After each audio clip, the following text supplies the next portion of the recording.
The sun beat down like a furnace, its heat baking the dust into the air and making the soldier's throat feel like sandpaper. His horse's hooves clattered against the rocky trail of the narrow canyon, each echo swallowed by the towering red cliffs. He had been traveling alone for days, carrying dispatches from the fort to the next outpost, and the silence had become almost comforting, until he heard the distant thunder of hooves that didn't belong to him. At first, he thought, it might be traders or scouts, but then the sharp whistle of an arrow sliced through the air. His eyes darted ahead, and that's when he saw her. The Apache woman was running, stumbling over the uneven ground, her dark braids flying behind her. Her breath came in ragged gasps, and the terror in her eyes told him she wasn't just running for exercise. She was running for her life. Behind her, a half-dozen hostile riders bore down fast, their faces twisted in fierce determination. Bows were drawn, arrows knocked, and their war cries echoed against the canyon walls. The soldier didn't have time to think, only to act. He dug his heels into his horse's flanks, the animal surging forward in a burst of speed. Gravel sprayed under the pounding hooves as he raced toward the woman. She glanced over her shoulder, confusion flashing across her face when she saw the uniformed man barreling toward her instead of away. Before she could react, he had swung, out of the saddle, landing hard between her and the oncoming riders. The first arrow came so fast he barely saw it, only felt the burning punch as it sank deep into his shoulder. He gritted his teeth, raising his rifle, and squeezed off a shot that cracked like thunder in the canyon. One of the riders veered away, his horse rearing in alarm. The second arrow sliced across his ribs, tearing cloth and skin, but he didn't falter. His world narrowed to the sound of his heartbeat and the sight of the enemies bearing down on him. He reloaded with practiced speed, firing again and again, forcing the riders to scatter. Their leader shouted something in a language the soldier didn't understand, but the meaning was clear. They weren't ready to die for this chase. Within moments, they wheeled their horses and galloped away, their figures growing smaller against the vast desert horizon, until the only sound left was the ringing in his ears. He stayed standing until the dust settled, his chest heaving with exertion and pain. Only then did he turn to the woman, who was staring at him as though trying to decide if he was a savior or a madman.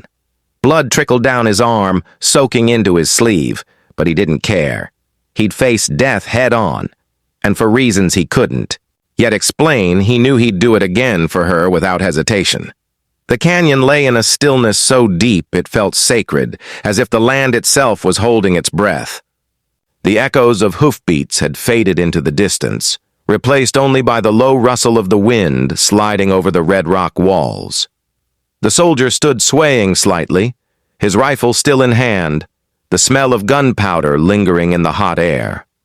The Apache woman took a cautious step toward him, her moccasins silent against the dust. Her eyes, dark and sharp, were wide with a mixture of shock and something else, something unspoken. She reached out with hesitant fingers, brushing them against the torn fabric of his sleeve, and came away stained with his blood. For a heartbeat, she simply stared at it, as though trying to understand why this stranger would take such wounds for her. "Why?" she asked, her voice barely more than a whisper, the word carrying not just curiosity but disbelief.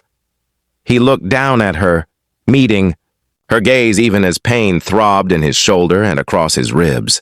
A slow, tired smile pulled at his lips, though it was edged with a wince. "Because," he said, his voice rough from dust and strain, "you're worth saving." Her brows furrowed as if the idea itself was foreign, a gift she'd never been offered. In this land, mercy was rare and life was often valued only by its usefulness. Yet here stood a man who had risked his own without a second thought. She searched his face as though trying to see the truth behind the words, and all she found was quiet certainty. He staggered slightly, the adrenaline of the fight draining from his limbs. She moved quickly, slipping under his good arm to steady him. Though she was small beside his frame, her grip was firm, her movements sure. Together they began to walk toward the shade of a rock outcropping where his horse had wandered, nibbling at sparse tufts of grass. They sat in the shadow, and she tore a strip from the hem of her dress to bind the wound on his shoulder. Her hands were gentle but quick, her eyes never straying far from his. The soldier watched her work, noticing how the sunlight caught in her hair, how her expression shifted between focus and worry. As the cloth tightened around the injury, he hissed, softly in pain. She looked up at him then, and for the first time since they had met, there was the faintest trace of a smile on her lips, small, uncertain, but real.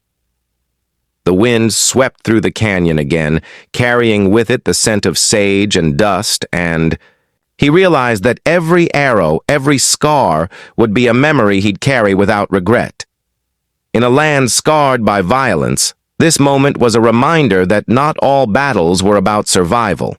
Some were about protecting something or someone precious. And as the two of them sat there in the quiet, the soldier knew that, for her, he would face it all again.